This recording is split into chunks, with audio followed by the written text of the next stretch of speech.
নমস্কার বন্ধুরা, আজকের ইউনিভার্স বার্তায় আপনাদের সকলকে স্বাগতম। একটা ছোট শিশু যখন সে ভূমিষ্ঠ হয়, 10 মাস 10 দিন মায়ের গর্ভে থাকার পর সে এই সুন্দর পৃথিবীর আলো দেখে। এবার প্রশ্ন হলো, আমরা তো সকলেই জানি যে বাবা মাকে না বাসিলে ভালো হয় না খুশি ভগবান। কথাতেই আছে, যতই যাও না মন্দির মসজিদ, যতই করো গঙ্গা স্নান, বাবা মাকে না বাসিলে ভালো হয় না খুশি ভগবান।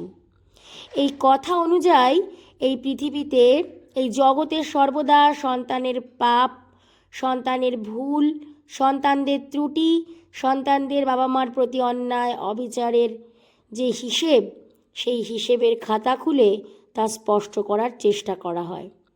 কিন্তু আজ আপনারা ইউনিভার্সের এই বার্তায় জানতে পারবেন, সত্যিই কি এই পৃথিবীতে কেবলমাত্র সন্তানদের ভুলের কারণেই তারা কষ্ট পাবে? অর্থাৎ যে সন্তান বাবা মায়ের সাথে খারাপ আচরণ করছে, কেবলমাত্র তারাই পাপের ভাগীদারি? আর যে বাবা মা সন্তানের সাথে খারাপ আচরণ করছে, তাদের কি কোনো পাপ হয় না?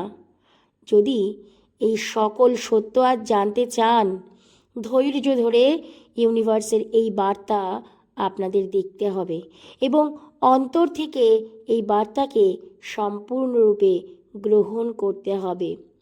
মহাবিশ্বের এই বিরাট সত্য আজ আপনার সামনে উদ্ঘাটিত হতে চলেছে। তাই সত্য জানতে হলে বার্তাটি ধৈর্য ধরে দেখুন। কোনো কারণ ছাড়াই এই পৃথিবীতে অনেক সন্তান আছে যারা অকারণে বাবা মাকে আঘাত দিয়ে কথা বলে, বৃদ্ধ বয়সে বাবা মার দায়িত্ব নেয় না, বাবা মাকে পথে ঘুরে ঘুরে জীবন কাটাতে হয়। এক ফোঁটা খাবারের জন্য তাদেরকে কত না কষ্ট করতে হয়।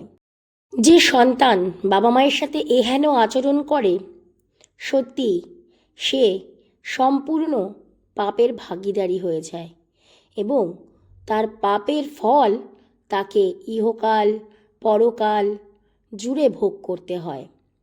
তাই বন্ধুরা, আপনারা ভুলেও বাবা মায়ের সাথে এরকম আচরণ সজ্ঞানে করবেন না। কারণ বাবা মায়ের সাথে যারা এই রকম আচরণ করে, তারা নিজেরাও জানে না তারা কোন পাপ ভোগ করছে, কোন পাপের ভাগীদারি হয়ে যাচ্ছে। আপনি এমন কাজ করবেন আর ভেতরে ভেতরে আপনার বাবা মা কষ্ট পাবে।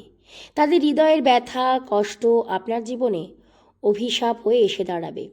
কিন্তু বন্ধুরা, শাস্ত্র বলছে, যদি আপনার বাবা মা আপনার সাথে দুর্ব্যবহার করে, আপনাকে ছোট থেকেই অবহেলার চোখে দেখে এবং কখনোই আপনাকে আপনার প্রাপ্যটুকু, অর্থাৎ আপনার যেটুকু প্রয়োজন, যেটুকু আপনার অধিকার, তার থেকে আপনাকে বঞ্চিত করে, সেই বাবা মাও কিন্তু ঈশ্বরের কাছে সমানভাবেই শাস্তি ভোগ করে। এটাই চিরন্তন সত্য। উদাহরণস্বরূপ বলি, ধরুন এই পৃথিবীতে এমন বহু বাচ্চা আছে যারা অনাথ আশ্রমে বেড়ে উঠছে, অর্থাৎ তারা পিতৃমাতৃহীন। এমনও শিশু আছে যাদের বাবা আছে, কিন্তু সেই বাবা পিতৃ পরিচয় দেয় না। তাদের মা আছে, সেই মা পিতৃ পরিচয় দেয় না। কিংবা পড়ে থাকা ডাস্টবিনে কোনো ছোট্ট প্রাণ, তার মাই হয়তো তাকে ফেলে গেছে। মনে রাখবেন, শুধু পেটে ধরলাম 10 মাস, তারপর তাকে ভূমিষ্ঠ করলাম, মায়ের দায়িত্ব শেষ হয় না। মা হলো এই পৃথিবীর একটা সর্বশ্রেষ্ঠ সম্পর্ক, মা এবং সন্তানের। এই মা ডাকের মধ্যেই যে কত মলিনত্ব আছে, তা এই পৃথিবীর বহু মাই জানে না। বর্তমান যুগে এমনও দেখা যাচ্ছে যে মা সন্তানকে ত্যাগ করছে, সন্তানকে ছেড়ে পরকীয়ায় লিপ্ত হচ্ছে, সন্তানকে ছেড়ে নিজের শখ পূরণে ব্যস্ত, সন্তানকে ছুঁড়ে ডাস্টবিনে ফেলে দিচ্ছে, সন্তানকে গলা টিপে হত্যাও করছে, তাহলে কিভাবে বলবেন যে মা বাবাকে কষ্ট দিলে আপনি পাপের ভাগীদার, আর মা বাবা আপনাকে পৃথিবী আলো দেখালো তার মানে আপনার জন্য মা বাবা অনেক কিছু করে ফেললো? কখনোই নয়। একটা বাড়িতে একটা মায়ের 5টা সন্তান। প্রথম সন্তান বড়, মেজ, সেজ, ছোট, যাই হোক, এইভাবে 5টা সন্তান। সেই 5টা সন্তানের মধ্যে একজন সন্তান ভালো চাকরি করে এবং প্রত্যেক মাসে তার একটা মোটা টাকা ইনকাম। এইবার সেই মা বাবা সেই সন্তানের প্রতি একটা দুর্বলতা বোধ তৈরি হয়। সেই সন্তানের কষ্টগুলো তাদের চোখে পড়ে, আর যারা কষ্ট করছে বাকিরা, তাদের কষ্টটা তারা খুঁজে পায় না। তাদের কষ্টটা যেন কষ্টই নয়। তো এই পৃথিবীতে এমন বহু পরিবার আছে, বহু মা বাবা আছে যারা সন্তানের মধ্যে ভেদাভেদ করে। এমনও বাবা মা আছে যারা ছোট থেকে কখনোই তাদের সন্তানকে ভালোই বাসে। জন্ম দিলেই মাতৃত্ব হয় না। মাতৃত্ব সন্তানের কষ্ট বোঝা, সন্তানের ব্যথা বোঝা, সন্তানকে আগলে রাখা। মাতৃত্ব এমন নয় যে নিজের সন্তানের নামে নিজেই কুৎসা রটানো। মাতৃত্ব এমন নয় যে নিজের সন্তানকে অবহেলা করা।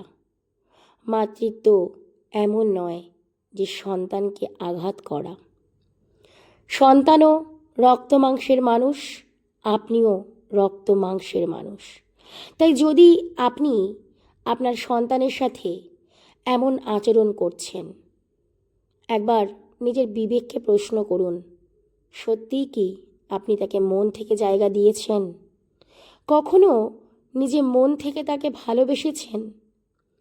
সন্তানের আচরণ আপনার কাছে যেন বিরক্তিকর। সেই সন্তান ছোট থেকেই স্নেহ ভালোবাসার কাঙাল, আর ভালোবাসার অভাবে সে হিংস্র হয়ে উঠেছে। হিংস্র অর্থাৎ এমন নয় যে সে আপনাকে মারছে, ধরছে, আপনাকে শেষ করতে চাইছে। হিংস্রতার অর্থ হলো তার চারিত্রিক গঠন, তার উচ্চভাষী, উচ্চকণ্ঠ, হঠাৎ রাগান্বিত হয়ে ওঠা। ধরুন আপনার সন্তান আপনি ছোট থেকে এভাবে মানুষ করেছেন অবহেলায়। আপনি যখন আপনার সন্তান বড় হলো, তারপর সে ধীরে ধীরে সেই ছোটবেলার অনুভূতিগুলোর মধ্যে কোনো পরিবর্তনই লক্ষ্য করল না। সে দেখল যে না, তার মা তাকে এখনও ঠিক একই চোখে দেখে। তার মায়ের তার জন্য মনে কোনো বেদনা, মায়া, মমতা, ভালোবাসা কিছুই নেই। সেই সন্তানের ভেতরে একটা বিরাট ক্ষতের সৃষ্টি হয়, যে ক্ষত ওষুধে সারবার নয়। তখন সেই সন্তান ছোটোখাটো ব্যাপারে বা সেই সন্তানের সাথে আপনার এমন কিছু আচরণের কারণে সেই সন্তান কখনো রাগান্বিত হয়ে আপনাকে যদি কোনো কথা বলে বা আপনার মনে আঘাত করে, অবশ্যই সে সন্তানও সমানভাবেই পাপে জড়িয়ে পড়ল, অর্থাৎ পাপে লিপ্ত হলো। কারণ এক্ষেত্রে ইউনিভার্স বা ঈশ্বর বা অদৃশ্য শক্তি যাই বলুন না কেন, সবাই এই শক্তিরা মানব জাতির বিচার করে, একটা আত্মার বিচার করে। আমাদের শরীরের মধ্যে যে আত্মা আছে, সেই আত্মা কষ্ট পাচ্ছে। প্রশ্ন হলো যে আত্মা আপনাকে কষ্ট দিল মা রূপে আপনার সামনে দাঁড়িয়ে, সেই আত্মাকে আপনিও পুনরায় কষ্ট দিলেন। তাহলে আচরণটা একই হয়ে গেল। আপনি তো ঈশ্বরের হাতে ছেড়ে দিলেন না, নিজেই জাজ হয়ে গেলেন। কিন্তু যদি আপনি ধৈর্য শক্তি দিয়ে বা ধৈর্য ধরে অপেক্ষা করতে পারেন, এই সময়গুলোকে অতিক্রম করতে পারেন, ইউনিভার্স বা প্রকৃতি একদিন সেই মাকেই আপনার কাছে আসতে, আপনাকে ভালোবাসতে বাধ্য করবে, পরিস্থিতি বাধ্য করবে, প্রকৃতি তৈরি করবে এমন এক পরিস্থিতি, যেদিন আপনার মা নিজেই নিজের ভুল স্বীকার করে আপনাকে বুকে জড়িয়ে নেবে। কিন্তু সেইটা তখনই সম্ভব যদি আপনি নিজেকে কন্ট্রোল করতে পারেন, নিজের ধৈর্য শক্তিগুলোকে বজায় রাখতে পারেন।